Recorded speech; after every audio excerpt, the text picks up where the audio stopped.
Hey everybody, I'm Monty Mont, And I'm Tiff. and these Our few of our favorite. sing.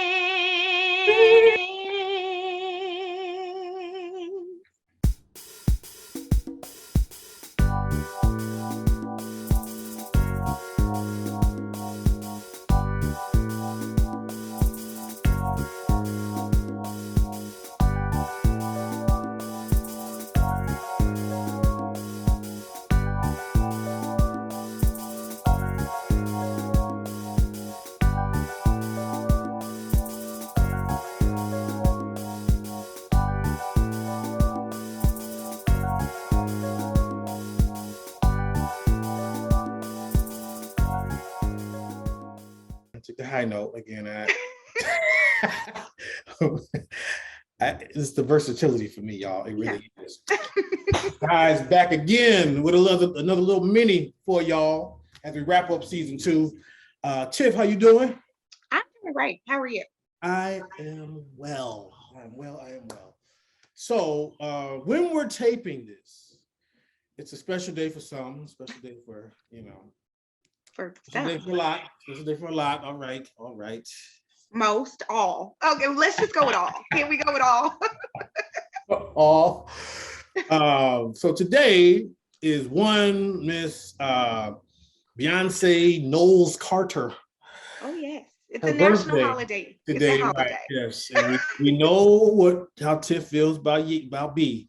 We know that already, and amazing artist and all that. But we wanted to talk today about her and kind of a bigger issue that was in the news for a little while, and that is the fact that Beyonce with Jay-Z, they did a campaign for the Tiffany Diamond, an ad campaign, and it stirred up. I don't want to say controversy because we use that word too much, but it just reactions, and some people had some thoughts about it. We put it like that. And we wanted to kind of just give our little thoughts on it as well because it first of all, well, let's just say it's Tiffany and Company, and she's wearing a Tiffany diamond. Beyonce is only the 4th woman to even wear this famous diamond. I believe it's the was it Audrey Hepburn, the reference to Tiffany? Yeah, Lady Gaga has worn it. Audrey Hepburn has worn it. I'm not really sure who else, but yes, only the 4th woman and the 1st Black woman. There we go. Now, there we go. Okay, wait, I'm sorry. I have it here. Audrey Hepburn, Lady Gaga, and the American socialite Mary Whitehouse was the first person to wear it back in 1957. Okay, so there we go. Beyonce is the first. And that, of course, just that in of itself, to be 2021, she's the first African-American woman to wear it, made people kind of have pause. And then the fact, the diamond itself, whether or not it's blood diamond, if you know anything about that, what they have to do to get these diamonds and where they get them from.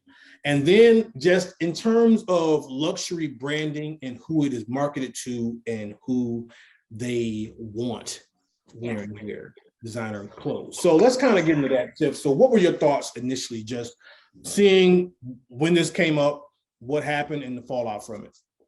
Okay, so I wasn't shocked, right? Because we will find anything sometimes to kind of like stir the pot. And that's what I felt like was happening. It was just like, okay, you guys are reaching now at this point.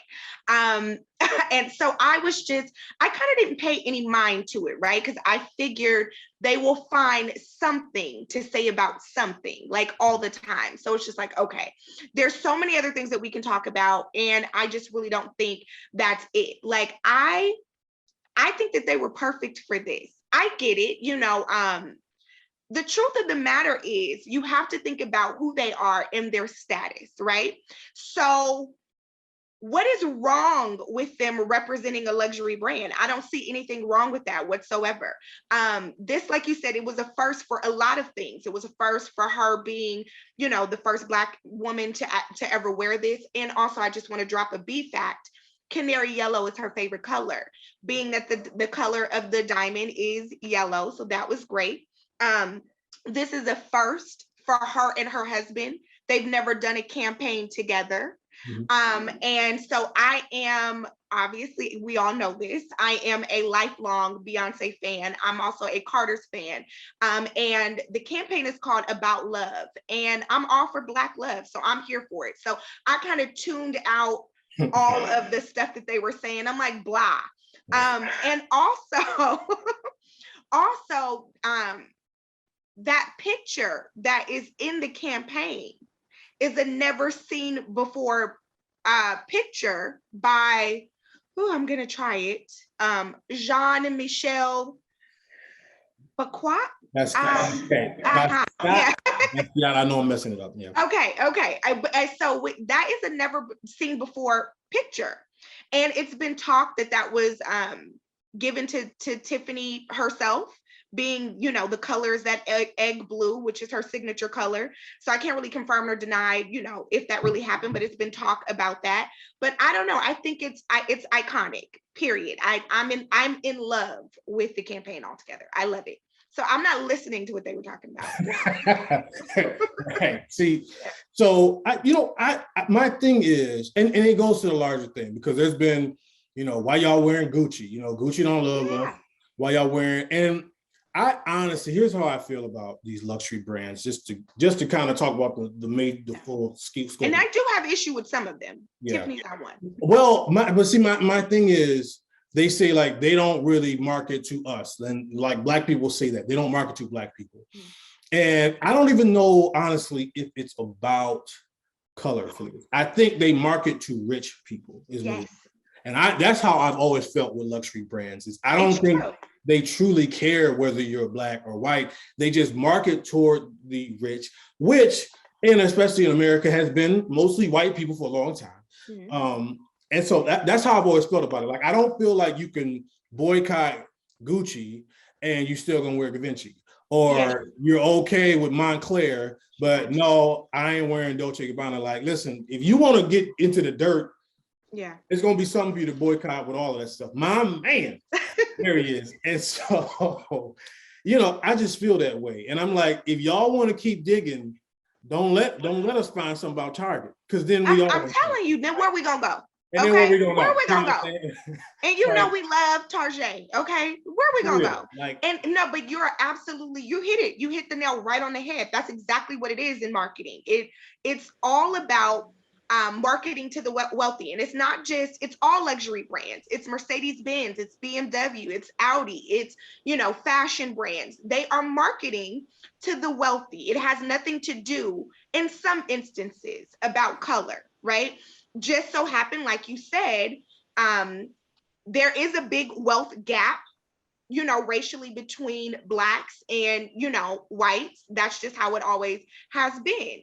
Well, when African Americans transition into that bracket, what is it that you expect? They're marketing to them just like they are everyone else. And, we live in a different time. White people are not the only wealthy people that exist. So I have no issue, with them doing that. Now, there are some brands that I think, that will step over the line racially and do some things, in their own marketing for their brands, that it's just like, okay, yeah, maybe I can't fool with you now, because you don't know that that's not okay to do.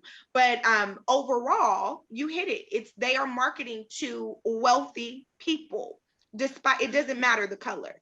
Honestly, I've never heard of anybody being denied a Mercedes-Benz when they go to the dealership. No, you can't have one because you're Black. I've never heard of that. If you got the money, you can get it. You can get it, most definitely. And I think there has been some tone deafness for sure. You've seen some marketing campaigns, even when they put Black people in, it's like, bro, what are y'all doing? Like, and I had a very interesting on my shareholders a couple of weeks ago, where I talked about makeup and we talked about Rihanna's line. And I, since I don't wear makeup, I don't know nothing about it. I didn't know that until Rihanna came out with her Fenty line. Basically, for women of color, that was like, they giving y'all 3 shades and just didn't. And Rihanna was like, no, let's broaden this out. Which, again, I feel like in 2021, all these companies now have to be aware that it ain't the 70s and 80s no more. So you have to be more aware. And so with that said, So people were, and so if you don't understand or know a lot about this, people were coming to Beyonce like, should she be endorsing Tiffany? What is, Tiffany ain't really all that stuff. And to me, again, I feel like if she wears it and she's in a campaign with her husband, isn't that ultimately a good thing for young people to see? If Absolutely. all y'all been seeing is white faces all this time, and now you can see a black face, to me, I feel like overall it is a good thing. Yes, there's some complicated stuff and all that, other brands and all that, but just that they can look and see, okay, you know what? Maybe Elle magazine didn't have that many black folk on there, and then when they put a black person on there, I'm not going to be like, oh, forget Elle, they wasn't caring about us. I'm like, good, let a black girl see a person of color of any size, in shape. Absolutely. I feel like ultimately it's kind of like I always would say about Obama, is whatever you agree to disagree with him, and I had a lot of things that I was with and a lot of things I didn't agree with. Ultimately, for a 9-year-old black kid to look and see a black man was president, that can't be a bad thing. So representation is important. It's extremely important for our upcoming generation to see. They need to see things like this. And we live in a time where we should be striving for more. We should be ambitious and striving for better. And what is it that you want her to market exactly? You know what I mean? Like, does she have to, like, what you want her to do? You want to be on a bologna commercial or something? Like, what is it exactly that you want her to do? Like, why place her in a box that's so low that's the only thing that our culture should strive for? Right. I think that her doing more luxury brands is amazing. I think it is. And then listen, let's be real clear about something. The Carters are pro-black in everything that they do. Okay, this is very true. They are pro-black. Even you have to think about the even the photo that's being used in the background. He was an artist that promoted, social justice and things like that. So you have to look and read in between the lines. The blackness is there for sure. They're gonna do that. No, and see, and you hit on something very key, because a lot of people be like, oh, she wearing that, there's a lot of black brands she should be wearing. It's helping them and supporting them and lifting them up. And I'm like, first of all, Beyonce has a brand. She is a black brand. She is, came out with her own fashion line. Jay-Z came out with Rockaware. These people are pioneers. So I don't feel it's fair to be like, oh, Beyonce, my nephew got a t-shirt line, support him. I see, no. Yeah, like what? Listen, you have to get to a certain level with these people. It's just right. It's not fair that Beyonce has worked this hard and established a brand and all that stuff. You just can't come just because you want to come up, and you've been in the game for 3 weeks and she's supposed to wear your stuff. It doesn't work like that. Yes. She's not putting Tiffany on. Tiffany's already established. Absolutely. And she's established. So it's like they say, it's levels to this. Absolutely. And, turn your entitlement down a little bit. Thank you. You can't just, and sometimes I don't like when we do that. We all know the deck was stacked against, a lot of minorities, and we know it's been hard, but at the same time, you just can't expect people to give you to come up all the time. Like, absolutely. If you were really about business and you're established and all that, you could maybe get a meeting with them and pitch something to them, but it's a million people pitching to them. So it's not absolutely. So I'm glad you said that, because we got to really make sure. And if you look at their history, like you said, they've given and they've supported them, and Black history and all these things, and very pro-Black, very, very pro-Black. So that's not anything to criticize them about. But I found it interesting because, again, I really hope this opens the door more so for other brands. And I just want to say on the record, Tom Ford, if you would need a podcast host to wear some of your suits, I'm here. That's all I'm saying. No, put it out there. I'm just saying. Don't put it out there. Lord Jesus. So we doing this, so it's on B Day. So is there anything else, since you are the quintessential expert? Listen, happy birthday to our queen, to our chosen queen. We picked her, okay? It's her 40th birthday. So I don't know. I'm celebrating. I got a Tiffany tale too, by the way. Yep.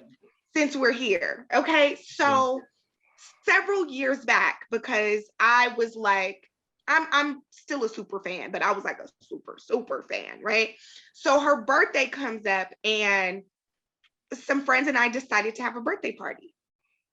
This was when Who? for Beyonce. Okay, go ahead. So Let me stop talking. I'm messing. Go ahead. Okay. So I go, they're like, Tiffany, you're gonna get a cake. I'm like, yeah, I'm gonna get a cake and everything. So I go to what's the Cold Stone? Okay, and I decide that I'm going to get an ice cream cake. That's what we're gonna do, right? And at this time, it was like the B-Day album had come out, so we were just having a thing. And so I go to Cold Stone, and the line is so long. And I'm like, yeah, I'm just gonna run in and run out. So the lady's like, do you want a name on the cake? And I'm like, yes, I do. But I'm looking at the line, and I'm like, oh, I can't. Then she's like, what do you want it to say? I'm like, Beyonce. She's like, what is it? And I'm like, Beyonce. And so she's like, did you say Beyonce, like the singer? And like everybody's looking at me, and I'm like so embarrassed, right? Because I didn't want anybody to think I was this crazy fan, which I realized I was that crazy fan. Like I didn't want anybody to think I was a crazy fan going to go get a birthday cake for someone that I've never met. But in reality, that's exactly what was happening. I was a crazy fan going to go get a cake for someone that I had never met, that I love that much. Hey, okay. That's the poll question. Have you ever gotten a cake for somebody you never met? That's great. That would have never popped in my mind. Wow, that's okay. Listen, y'all, when have the Tiff Tales ever disappointed us? Never. They solid, they're a home run every time. So we're gonna end it right there because I don't even know what to say to that. But yeah, so check it out, guys. You know where to find us, Mighty Sharp Network.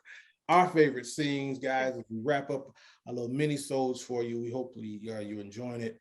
Be back, man, because again, we will be in studio coming up soon, man, bringing back some more guests and stuff. I'm excited about that. Looking forward to that so much. So, as always, check out your Cold Stone cake. Put whatever you want on it. It's a free country. Be blessed and stay sharp.